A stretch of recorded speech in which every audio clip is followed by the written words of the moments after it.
Imagine you have a large Excel sheet containing hundreds or even thousands of employees. You have an employee ID and you wanted to find that employee's salary. You could search for it manually, or you could let Excel find it for you in seconds. And that's exactly what we are going to do with XLOOKUP. So let's have a look at this table. And here if we have this small table, but in real life you'll encounter a very big table which may contain hundreds or thousands of rows and columns. And here we try to find out the salary for this particular employee ID E104. So what we're gonna use over here, XLOOKUP. Just I'm giving a demo how does it works, and then I'm gonna break it down. This is our lookup. This is our lookup array. Don't worry about it. And this is our salary. Okay. Press enter and you see for employee ID 104, you have the for employee ID 104 you have this salary of 48,000 rupees, $48,000, my bad. And let's say we change it to something else. Let's say I'm trying to have a look at for employee ID 105. Press enter and you see it is dynamic. Okay, so that is the coolest thing about XLOOKUP. It is dynamic. Okay, so if we try and have a look at for this employee ID, for employee ID 105, have a look at it. For employee ID 105, you'll have this $39,000. Okay, so it is so dynamic. So in this video, I'll show you how XLOOKUP works, how to write the formula, how to handle missing values, and why it's often the better choice over VLOOKUP. So let's understand what is XLOOKUP. So we are trying to find the salary for this employee ID.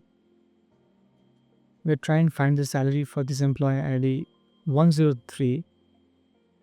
Name is Amit, and we are trying to find out the fetch this salary $55,000. Okay, how are we gonna do that? So first of all, we'll have understanding how does XLOOKUP works, and then we'll move on to it.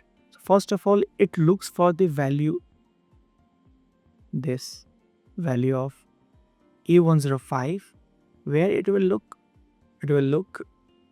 in the employee's ID column, because it is the employee ID. So it will look for this value in this employee ID column, and then it returns the corresponding value. That means this for employee ID 103, the corresponding value will be 55,000, the salary. So we wanted to fetch salary. So it's gonna provide you the salary, from where it is gonna take this salary column, and then it's gonna return the value, corresponding value from this salary column. Okay. Let's have a look at all the arguments that in XLOOKUP. Okay, so there are 3 and 4. 4 is optional, 3 arguments, and the 4th one is optional, which is very important. Why I'm breaking it down? Because I want you to have a clear picture of what XLOOKUP actually is and how does it works. Okay, so if you don't have this understanding of arguments, there are high chances that you might forget this concept in the future. Okay, so in order to remember it and retain it in your memory, you need to understand the argument. Okay, so basically there are 3 primary arguments, and the 4th argument is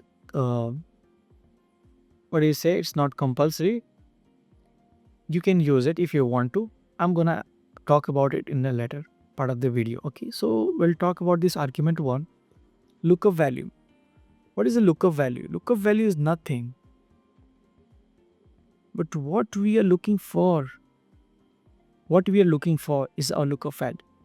Then the second array is lookup array. Lookup array is where should Excel look for that value. So in the last video, as we are talking about it, we were actually looking for this employee ID 103. So that was our lookup value. And the lookup array, where should Excel look for that value? Where is this employee ID? Of course, in the employee ID column. So employee ID column will be our lookup array. Next, the return array. What is the return array? Return array is nothing, but it's asking what you're looking for. Where does it exist? Okay, so here we are looking for salary. For employee 103, it is asking that where does the salary retain? Where is salary? Of course, the salary, the corresponding salary will fall into this salary column. That is all 3 different arguments that are used in XLOOKUP. Okay, so I believe that you got a clear idea of it. Lookup value, the value we are looking for, what we are looking for is our lookup value. What should Excel look for that value? Where should Excel look for that value is our lookup array. Okay, so here we are looking for employee ID 103. So employee ID will be, the employee ID column will be our lookup array. Next, it is asking for return array. What is a return array? What do we expect out of this? What do you want Excel to return? Of course, here we want Excel to return the salary of that employee ID, particular employee ID. So our salary column will be our return array. Let's try have a look at it, and now we'll understand it by heart. Clicked equal to XLOOKUP. Now it is asking for lookup value. If you have a look at it, my bad. So you'll have this understanding. It is asking for lookup value. Okay, so lookup value again is going to be 103, then the lookup array, value, lookup array, and return array. Okay, so lookup value is this, press comma. Now it is asking for the lookup array. As we have discussed, the employee ID written in the employee ID column. So employee ID column will be our lookup array. We just have to select the entire column and then press comma. Next we'll go over the return array. So this is going to be a return array, and I'm going to select the return array salary column and press enter.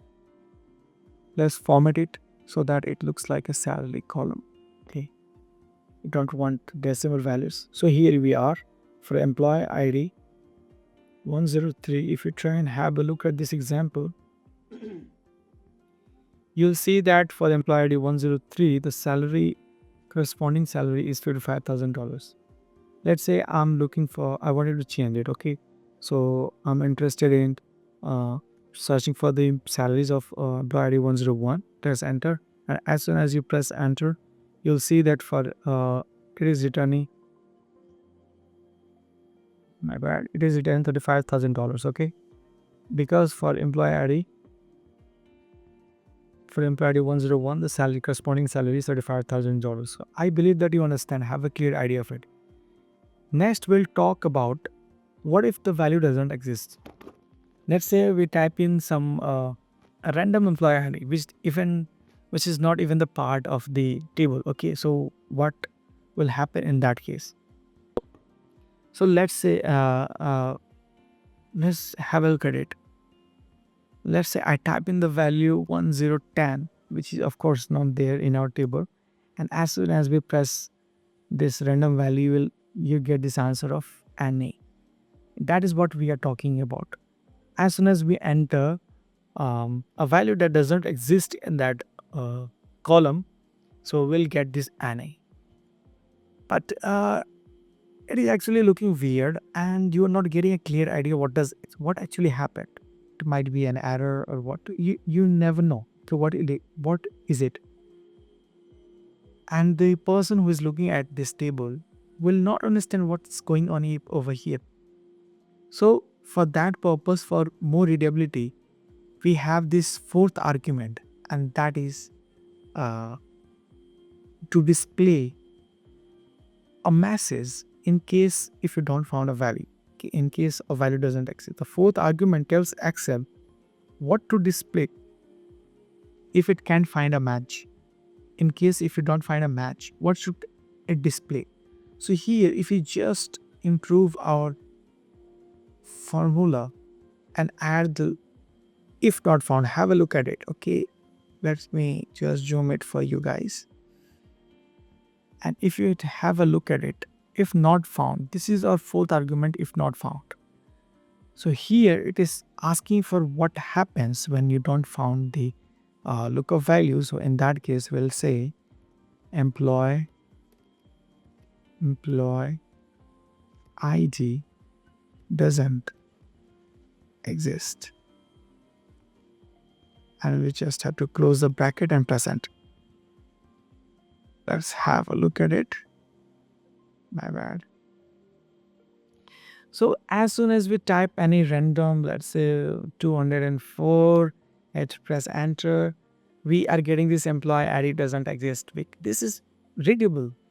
If a non-technical person is looking at this table and he's by mistake he type another an employee ID which even does which is not even in the table, he can understand by it that employee ID doesn't exist. So this is a masses. That's where the fourth argument comes in the picture. And so instead of showing an error, we get a masses that actually makes sense. So this is it. And now we will try and understand. We'll try and have a look at the real world example, and now understand how XLOOKUP works over here. Okay. So imagine you are working with the product database. Let's look at a more realistic example. Imagine you are working with a product database. You enter a product ID and you want Excel to automatically give you the product name and price. Here, if you have a look at it, we have this table. Here we have product ID, product category, price. But what we are looking for, we create a table where if we type in the product ID, it should return the product name, and it should also return the price of it. Okay, so how do we do that? Let's have a look at it. Simple. We are going to use XLOOKUP here. Type XLOOKUP. So in this case, the lookup value will be this product ID. The lookup array, of course, it will be this product ID, and then the return ID is, now we are looking for product only. So this is going to be our product, and if not found, simply not found. Okay, press enter. So for product ID 102, if you have a look at it, the product name is mouse. Let's say we are trying to fetch, we are also looking for the price as well for the same product. So again, we're gonna type XLOOKUP, and we're gonna provide the lookup value, product ID, where to look in for the product ID, of course in the product ID column, and press comma. Go over here, we are looking for price, so we'll have to provide the price ID, Dilgan array, and if the product ID doesn't exist in the product column, so we'll just type in not found, the default message, and press enter. So if you have a look at it, if you have a look at this table, you have already created the lookup table for employee ID 102.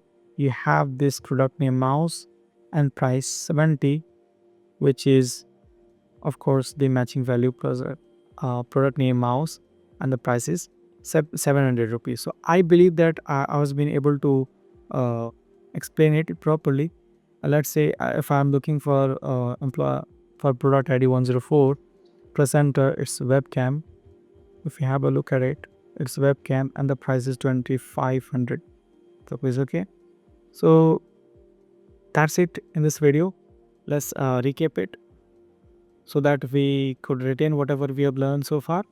So XLOOKUP allows you to search for a value, find it in a specific range, return the corresponding value from another range. Okay, the basic syntax is of course this XLOOKUP, lookup value, what we are looking for, lookup array, where to look for that lookup value, and return array, where to get that corresponding value. Okay, and also you can also use the optional fourth argument to display a custom message when a value isn't found.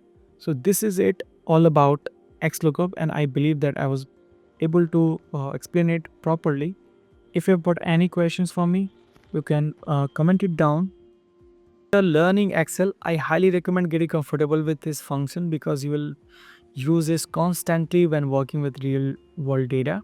If this video helped you understand XLOOKUP, consider subscribe for more practical Excel tutorial, and I'll see you in the next one.